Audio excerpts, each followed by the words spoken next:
آج عید کا دوسرا دن ہے. شہادت حضرت مسلم بن عقیل علیہ السلام کے موقع پر آپ کو ویڈیو دکھانا چاہتے ہیں جو کہ حضرت مسلم بن عقیل علیہ السلام کی شہادت سے منسوب ہے. لیکن اس سے پہلے آپ کو ایک اور ویڈیو دکھانا چاہتا ہوں جو کہ ایک پولیس اہلکار رو رہا ہے، شدید رو رہا ہے جب اسے مجلس کے بعد اس نے وہ نوحہ سنا، وہ مصائب سنے. تو یہ آپ کو پہلے میں دکھانا چاہتا ہوں. بسم اللہ. یہ دیکھیں، دراصل جن لوگوں کے پیٹوں میں حرام نہیں ہوتا نا، حضرت امام حسین علیہ السلام کا غم اسے ہی سمجھ آتا ہے. جن کی نسل جو ہے وہ حلال ہی ہوتی ہے، وہی نسل امام حسین کے غم میں روتی ہے. یہاں پر شیعہ سنی کی قید نہیں ہے، یا حسین ابن علی یا مسلم بن عقیل علیہ السلام. تو یہ ویڈیو آپ نے ملاحظہ فرمایا کہ شیعہ سنی کی قید نہیں ہے. حضرت امام حسین علیہ السلام بہت مظلوم ہے. اور عید کے موقع پر آپ کو بتاتے چلیں کہ شہادت مسلم بن عقیل اور ان کے بیٹے محمد اور ابراہیم، ان کی شہادت بھی جو ہے ہوئی ہے عید کے ہی دنوں میں. چھوٹے چھوٹے معصوم بچوں کے سر جو ہے وہ ان کے بدنوں سے جدا کیے گئے. کس بنیاد پر؟ اور سر جدا کرنے والے، آرڈر دینے والے بھی مسلمان، سر جدا کرنے والے بھی مسلمان، اور آج ان کی بات کو کرنے والے وہ شیعہ حیدر قرار ہے. آج بھی جو لبیک یا حسین کہتا ہے نا، وہ مسلم بن عقیل علیہ السلام کی شہادت کو مناتا ہے. کیونکہ وہ جو بے وفائی جنہوں نے مولا مسلم بن عقیل علیہ السلام سے کی تھی، وہ آج بھی بے وفائی کر رہے ہیں. ان کے ذکر کو نہیں بتا رہے لوگوں کو کہ دیکھو ان کے ساتھ لوگوں نے بیعت کی. کوفی لوگوں نے اس ٹائم معاویہ کے بیٹے یزید کی حکومت تھی کوفہ میں. ابن مرجانہ ابن زیاد جو ہے وہ وہاں پر سارے معمولات کو دیکھ رہا تھا، اور اسی نے جو ہے مسلم بن عقیل علیہ السلام کو گرفتار کیا. اور یزید کے کہنے پر ان کی ایسی شہادت ہوئی کہ ان کو ایک بلند مقامات پر جا کر نیچے گرایا گیا اور ان کا سر قلم کیا گیا. ان کے لاشیں کی عید کے دنوں میں ان کے لاشیں کی بے حرمتی کی گئی. اور 1400 سال گزرنے کے باوجود بھی ہم اس بات کو یاد رکھے ہوئے ہیں اور مسلمانوں کو بتانے کی کوشش کر رہے ہیں. اگر مولا حسین سے وفاداری رکھتے ہو تو حسین کیا جو سفیر مسلم بن عقیل علیہ السلام ہے، ان کو کیوں بھلائے بیٹھے ہو؟ اس لیے بھلا دیا نا کہ ان کی قدر آپ کو نہیں ہے. اس ٹائم بھی نہیں کی اور اب بھی نہیں کی.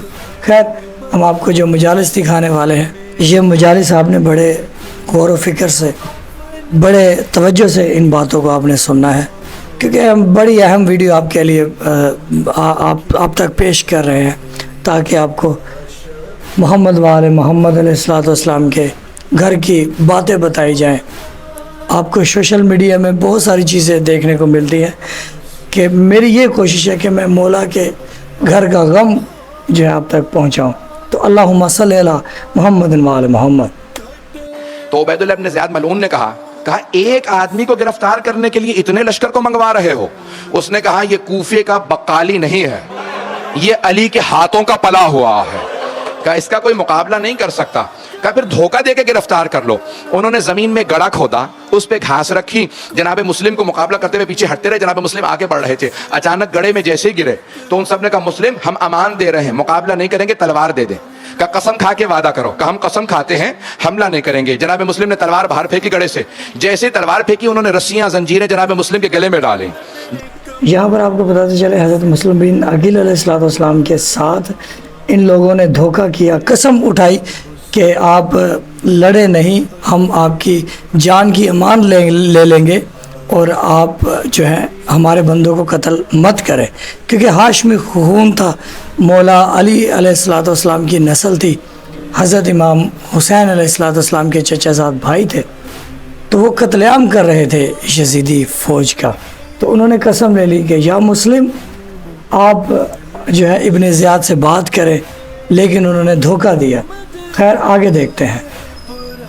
کیسے ہی زنجیریں ڈالی تو جناب مسلم نے کہا ھذا اول الغدر، یہ پہلا دھوکہ ہے، تم کیسے مسلمانوں قسم کھا کے دھوکہ دیتے ہو۔ بس ایک مرتبہ گرفتار کیا، زنجیروں میں رسیوں میں لے جانے لگے۔ اب جب راستے میں، میرے طرف دیکھیے گا، جب راستے میں جناب مسلم کو مارا نا، کوئی پتھر مارتا تھا، کوئی تیر مارتا تھا، کوئی تلوار سے، چہرے پہ جگہ جگہ کٹنے کے نشان تھے، لب کٹ گئے اس دوران۔ جیسے ہی دارالامارہ پہنچے تو ایک دربان کھڑا تھا، وہاں پہ ایک آدمی بیٹھا تھا، فوراً کھڑا ہوا، کہا آپ مسلم ابن عقیل تو نہیں ہیں؟ کہا نا مسلم ابن عقیل، ہاں میں مسلم ابن عقیل ہوں۔ کہا آپ علی کے بھتیجے اور داماد ہیں؟ کہا ہاں۔ کہا کہ میں مولا کا ماننے والا ہوں، اگر کوئی کام ہو تو بتائیے، کہ اگر ہو سکے تھوڑا پانی پلا دے، میں بہت پیاسا ہوں۔ ایک مرتبہ اس نے ایک کوزے میں پانی لیا، پانی پیش کیا، جیسے ہی جناب مسلم کوزے کو چہرے کے سامنے لائے، ہونٹ کٹے ہوئے تھے، خون بہنے لگا۔ جیسے ہی وہ خون آلودہ ہوا، کہا نیا تازہ پانی دے دے، اس میں بہت زیادہ خون بہ گیا ہے۔ دوبارہ پانی لیا، پھر خون بہنے لگا، کہا پانی نہ دینا، لگتا ہے خدا یہی چاہتا ہے میں اس کی بارگاہ میں پیاسا جاؤں۔ میں نے تمام کر دیا، بس بھئی 2 سے 4 منٹ کی زحمت دوں گا۔ ایک مرتبہ رسیاں باندھ کے جناب مسلم کو دارالامارہ کے اندر لے گئے۔ سامنے تخت کے اوپر عبید اللہ ابن زیاد بیٹھا تھا۔ ایک آدمی نے کھڑے ہو کے کہا کہ مسلم تم نے امیر کو جھک کے سلام نہیں کیا۔ کہا میرا امیر صرف حسین ہے، لا امیر سوائے حسین، میرا کوئی امیر نہیں سوائے حسین، کہ میں صرف حسین کو اپنا مولا مانتا ہوں، اسے اپنا مولا نہیں مانتا، اسے سلام نہیں کروں گا۔ فوراً عبید اللہ، بہت تفصیل ہے، عبید اللہ ابن زیاد نے کہا جاؤ جا کے چھت پہ لے جاؤ اور مسلم کا سر قلم کر دو۔ انہوں نے ہاتھوں کو پشت پہ باندھا اور ایک مرتبہ جناب مسلم کو دارالامارہ کی چھت پہ لے گئے، بہت بلندی پہ، گھٹنے زمین پہ رکھے اور ایک مرتبہ کہا گردن سامنے لے آئے، ہم گردن قلم کریں گے۔ تو دیکھا جناب مسلم کی آنکھوں میں آنسو، رو رہے تھے۔ پوچھا کیا بات ہے، رو کیوں رہے ہو؟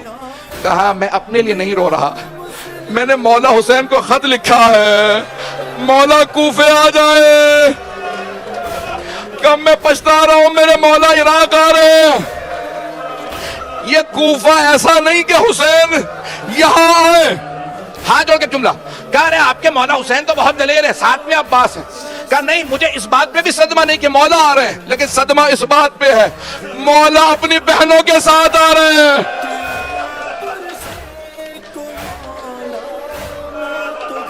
کہ مولا اپنی بہنوں کے ساتھ آ رہا ہے۔ آخری جملے سن لیجیے، 2 سے 3 منٹ کی زحمت دوں گا بس بھائی، اگر دیکھ سکے تو میرے طرف دیکھیں، نہیں تو آنکھیں بند کر کے تصور کریں۔ وہاں جناب سید الشہداء مکے سے چل چکے، نہ جانے جناب عباس نے کیا دیکھا، کہا مولا کیا بات ہے، یہ چہرے پہ اتنا اضطراب کیوں ہے؟ میں نے بہت بزرگ عالم دین سے سنا، وہ کہتے ہیں جناب سید الشہداء کے آنسو بہنے لگے۔ کہا عباس میں 2 انگلیاں بلند کرتا ہوں، آپ انگلیوں کے درمیان میں دیکھ لیں کیا ہو رہا ہے۔ جب دیکھا نا اضطراب دیکھا جناب عباس نے، مولا حسین نے انگلیاں بلند کی، جناب عباس نے دیکھا کہ مولا بڑا ہی کوئی مظلوم ہے، گھٹنے زمین پہ ہیں، ہاتھ بندھے ہوئے ہیں۔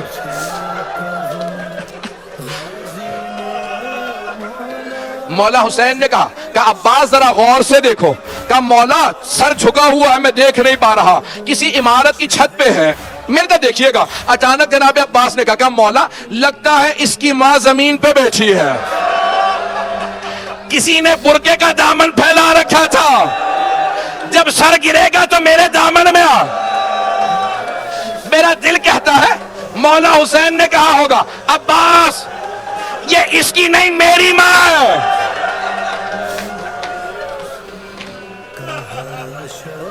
اجرکم اللہ، اجرکم اللہ، میں تمام کر دیتا کہ عباس ذرا غور سے دیکھیے۔ ایک مرتبہ جناب عباس دیکھ رہے ہیں، جب دیکھنے لگے تو ایک مرتبہ کہا کہ مولا یہ میرا بھائی مسلم ہے۔ مولا آپ نے جس معجزے سے مجھے دکھایا میرا بھائی کس حالت میں ہے، مولا مجھے اسی معجزے سے وہاں پہنچا دے، میں اپنے بھائی مسلم کا دفاع کروں گا۔ ایک مرتبہ جلاد نے تلوار چلائی، سر قلم ہوا، زمین پہ آیا، بی بی نے آغوش میں لیا۔ جناب مسلم کے جسد کو کوفے کے بازاروں میں پھرایا گیا۔ میں نے تمام کر دیا۔ آخری جملہ سنیں گے؟ بس بھئی یہ سارے جملے میری طرف دیکھ کے سن لیجئے گا۔ جناب سید الشہداء نے کہا عباس یہاں خیمے نصب کر دیں، خیمے نصب کر دیں، آج رات میں یہیں رکوں گا، ذرا ایک مرتبہ میری بہنوں کو بلا دو عباس۔ جناب عباس گئے جناب زینب کے پاس، کہا بی بی آپ کو مولا نے بلایا۔ جناب زینب آئے، کہا بھیا کیا بات ہے؟ دیکھا مولا کی آنکھوں میں آنسو ہیں۔ کہا زینب کوفے سے بہت بری خبر آئی ہے، ذرا رقیہ کو بلا دو۔ جناب رقیہ زوجہ ہے جناب مسلم کی، جناب امام حسین کی چھوٹی بہن ہے، کہا زینب ذرا رقیہ کو بلا دو. جناب زینب اس خیمے میں گئی جہاں جناب رقیہ تھی، کہا رقیہ بھیا نے بلایا ہے. جناب مسلم کی ایک یتیمہ بیٹی ہے، نام حمیدہ بتایا ہے، کچھ نے آتے کا لکھا. جناب رقیہ نے فوراً بیٹی کا ہاتھ تھاما، کہا بیٹی ماموں نے بلایا ہے. جیسے ہی بیوہ بہن کو آتا دیکھا، امام حسین مسند سے کھڑے ہو گئے، آگے بڑھے. میں دیکھیے گا، آگے بڑھے، جناب مسلم کی یتیمہ کے سر پہ شفقت کا ہاتھ رکھا. جیسے ہی سر پہ ہاتھ رکھا نا، جناب حمیدہ خاتون نے، ہاشمی بچی تھی، فوراً کہا مامو میرے بابا خیریت سے ہیں؟ مامو جانیے آپ نے جیسے میرے سر پہ ہاتھ رکھا، یتیموں کے سروں پہ ہاتھ ایسے رکھا جاتا. امام حسین علیہ السلام نے جناب حمیدہ سے ایک جملہ کہا بیٹی اپنے آپ کو یتیم نہ سمجھنا، ابھی ماموں زندہ ہے. جملہ کہا جناب زینب سے، کہا زینب میری صندوقچی لا دیجئے. جناب زینب نے صندوقچی دی. اب روایت کے الفاظ ہیں امام حسین نے صندوقچی سے 2 بالیاں نکالی، اپنے ہاتھوں سے مولا حسین نے جناب حمیدہ کے کانوں میں بالیاں پہنائیں. جب بالیاں پہنائیں گا بیٹی اپنے آپ کو یتیم نہ سمجھنا، ماموں زندہ ہے. روایت کہتی ہے قریب میں ایک 3.5 برس کی بچی کھڑی تھی، ایک 3.5 برس کی بچی کھڑی تھی. وہ بچی دیکھ رہی تھی اگر کوئی بچی یتیم ہو جائے اس کے سر پہ شفقت کا ہاتھ رکھا جاتا، اس کے کانوں میں نئی بالیاں پہنائی جاتی. سن کے میں ہاتھ جوڑ کے کہہ رہا ہوں، میرے جملوں کو سنیں، میرے ادھر دیکھیے. بچی بہت چھوٹی 3.5 برس کی، سمجھ گئی. بچی چاہتی تھی یتیموں کے سر پہ ہاتھ رکھا جاتا، نئی بالیاں. جب شام غریبہ آئی، بچی انتظار میں تھی میرے سر پہ کوئی ہاتھ رکھے، مجھے کوئی نئی بالیاں پہنائے. مجھے لوگ منع کر رہے نہ پڑھو، نہیں پڑھتا، نہیں پڑھتا. ایک جملے کی زحمت. وہ شام غریبہ میں بچی بی بی انتظار میں تھی، میرے سر پہ کوئی شفقت کا ہاتھ رکھے، مجھے کوئی نئی بالیاں پہنا. میرے طرح دیکھیے، اتنے میں شمر آیا، اس نے بالوں میں ہاتھ ڈالا، بی بی کے بالیوں کو اتارا. جناب سکینہ نے کہا چچا ابا. یا سیدہ سلام اللہ علیہ، اللہم صلی علی محمد و آل محمد. ہمارا یہ آپ کو مجلس کے چند جملے سنانا، آل محمد علیہ السلام کے مصائب آپ کو بتانا، یہ بی بی سلام اللہ علیہ کی حسرت ہے. رسول خدا صلی اللہ علیہ وآلہ وسلم کی بیٹی بی بی فاطمہ زہرا سلام اللہ علیہ، بی بی شریکت الحسین علیہ السلام کی حسرت ہے کہ ان کے گھرانے کا ذکر کیا جائے، ان کی مظلومیت وہ لوگوں کو بتائی جائے. ہماری کیا بساط، ہماری کیا اوقات کہ ہم اس پیغام کو آپ تک پہنچا سکے. یہ رسول خدا صلی اللہ علیہ وآلہ وسلم کی بیٹی بی بی سلام اللہ علیہ کا ہمارے اوپر کرم ہے جو آپ تک یہ میں باتیں پہنچا رہا ہوں. لہٰذا زندگی کا کچھ نہیں پتا کہ کب یہ سانسیں ہماری رک جائیں. میں یہ چاہتا ہوں کہ آپ اپنے آپ کو مولا حسین علیہ السلام کے ساتھ جوڑ دیں. آپ اپنے آپ کو رسول خدا صلی اللہ علیہ وآلہ وسلم کی اہل بیت کے ساتھ جوڑ دیں. جیسا کہ میں نے کہا کہ زندگی کا نہیں پتہ، ہر دن آپ کی زندگی کم ہو رہی ہے اور آپ کو خبر ہی نہیں کہ آپ مسلمان ہیں اور مسلمان کی کیا ریکوائرمنٹس ہیں.